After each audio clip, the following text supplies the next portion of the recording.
Headlines brought to you by Chitale बंधू।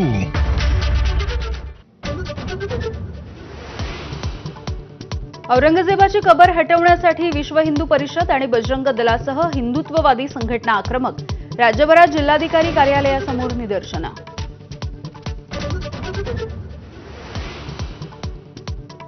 औरंगजेबाच्या कबरीला पुरातत्व खात्याचं संरक्षण दिल्यानं राज्य सरकारला संरक्षण द्यावं लागतं, फडणवीसांचं स्पष्टीकरण। मात्र औरंगजेबाचं उदात्तीकरण होणार नसल्याचं ठणकावलं। औरंगजेबाच्या कबरीवरून शिवसेनेमध्येच मतभेद। औरंगजेबाचं थडगं असलं तरी चालेल, पण त्यावरती खर्च करण्याची गरज नाही, प्रतापराव जाधव यांचं मत। तर कबर नको ही पक्षाची भूमिका, नरेश म्हस्के यांचं स्पष्टीकरण। औरंगजेबाची कबर हटवण्यासाठी GR काढा, कुणी अडवलंय, संजय राऊत यांचं आव्हान। तर औरंगजेबाची कबर खोदण्याआधी तुम्ही खोदलेल्या पापाची कबर खोदा, वडेट्टीवार यांचा टोला।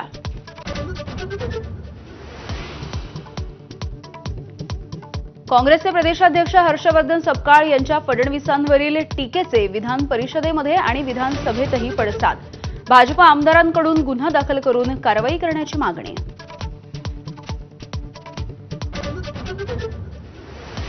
लाडकी बहीण योजनेमध्ये दुरुस्ती करणार, पण योजना बंद करणार नाही, अजित पवार यांची विधानसभेत ग्वाही। नावं कमी झालेल्यांकडून पैसे परत घेणार नसल्याचं केलं स्पष्ट।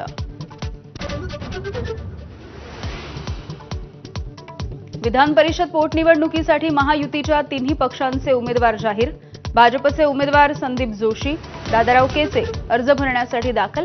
शिवसेनेचे उमेदवार चंद्रकांत रघुवंशी यांनी भरला अर्ज।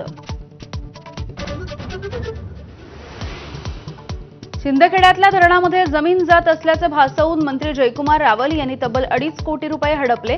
माजी आमदार अनिल गोटे यांचा पत्रकार परिषदेमध्ये गंभीर आरोप।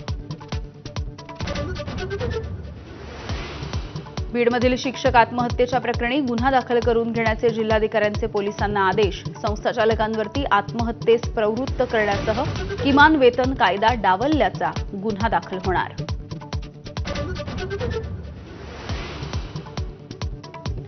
बीडच्या आष्टीतला ट्रक चालक विकास बनसोडे खून प्रकरणी भाऊसाहेब क्षीरसागरसह 10 जणांच्या विरोधात गुन्हा दाखल।